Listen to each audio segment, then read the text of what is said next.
think you can see me there. Okay, when I started to work on this back kitchen area, I really wanted to have a couple containers with just flowers, nothing but flowers, no vegetables or herbs of any kind. And I knew that I wanted to have matching containers or planters of something on each side of the curtain steel beds over here.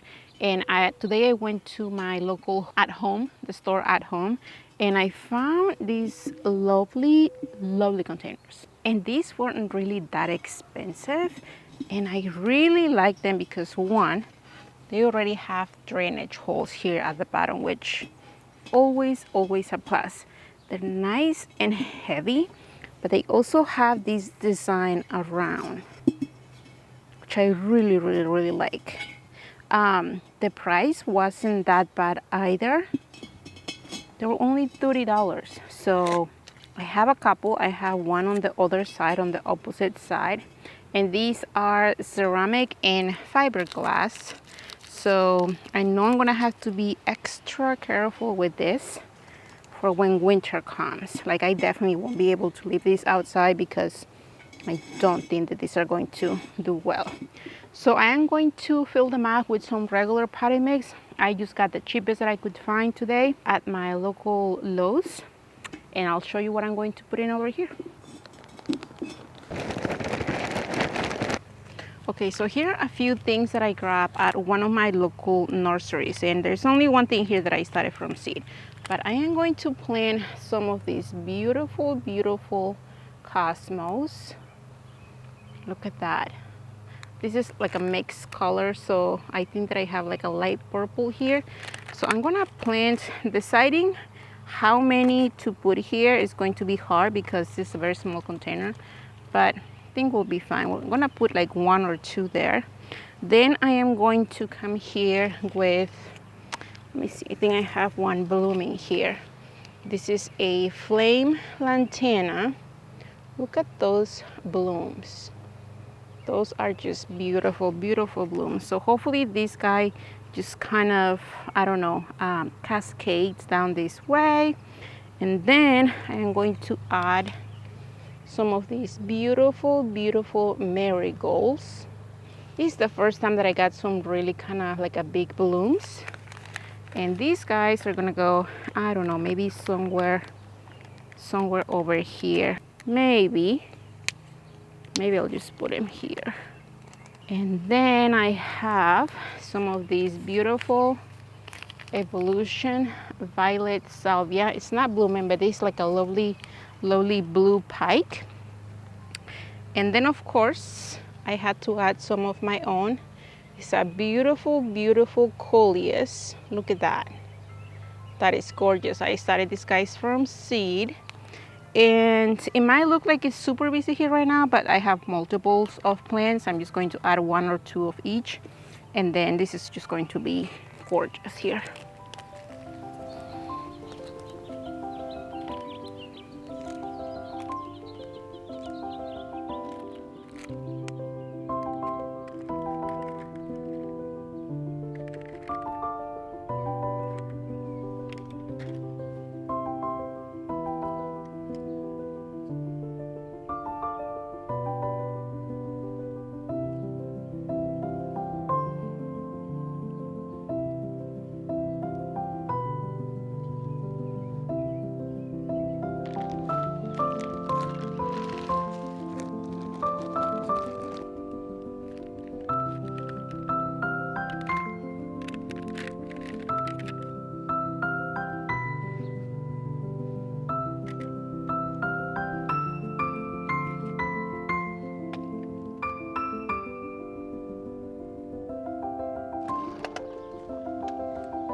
All of these sugar snappies are doing amazing here, but they are kind of like on their own. They don't really have any supports. and they are clearly trying to attach to the existing trellis there. So I'm just going to use a little bit of a string, and I am going to help them up so they can reach all the way to the top here, and then after that it's just easy for them.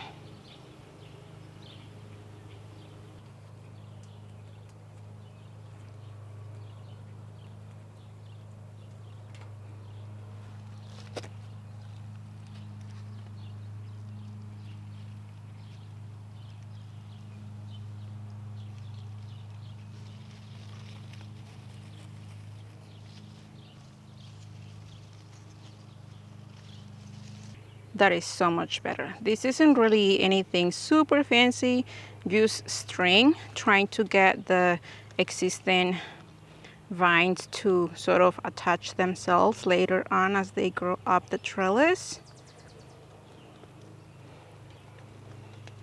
I was a little worried that because of all the garlic that is in front of it, in front of the sugar peas, they weren't going to do really well, but they don't seem to mind.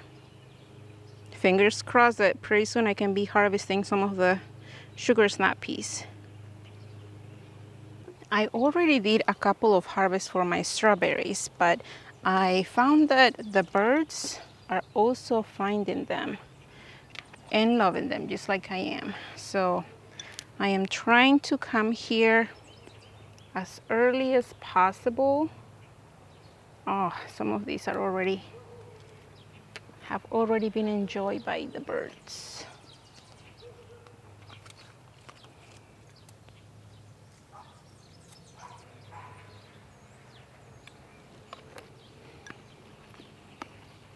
And I have a feeling that I'm going to have to start fertilizing this tower with the strawberries. Oh no, this one is gone too. Because the plants have been producing so much already that I don't want them to be lacking nutrients. There we go. This will be ready maybe tomorrow. Tomorrow I'm gonna have to be here a little bit earlier. Not bad, huh? Not bad at all. This year I grew a lot of things from seed, a lot of flowers and a lot of vegetables. But one of the things that I grew are these lovely double bloom petunias. Look at this. These are gorgeous. I don't know that I can remember where I got the seeds from, but these are double madness burgundy petunias, and I started these guys in March, on March 1st. And I started a bunch of them, and these four right here, oh my gosh, the blooms. The blooms. So I have 4 plants here, and these 4 plants are going to go onto my window bags, the only window bags that I have here. It's small, but I think these guys are going to do amazing there.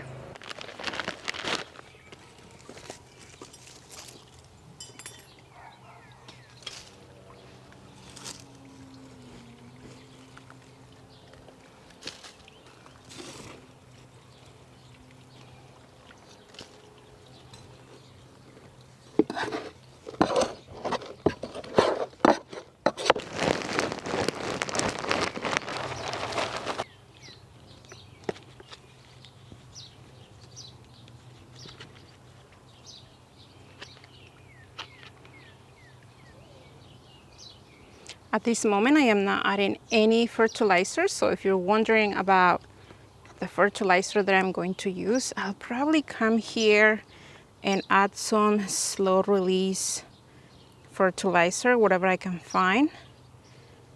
I'm not too worried about the fertilizer right now because these plants are doing great. And also the potting mix that I'm using has some fertilizer in it. So they're not going to be lacking any nutrients, at least for the next few weeks. This is the second year that I start my petunias from seed, and I find that they're not really that picky. They're not super picky as far as starting them from seed. And I have some irrigation here set up from last year, so I am not going to be starting the irrigation anytime soon, but I do want to have it here ready. I have really high expectations for these petunias, so I am really excited to see how they do in this little container. And even though I have the irrigation there, I'll probably still be watering them at least 2 or 3 times a week. The size of these window bags is just very small, and it dries out really quickly. That's it for this video, you guys. Thank you for being here, and until the next time.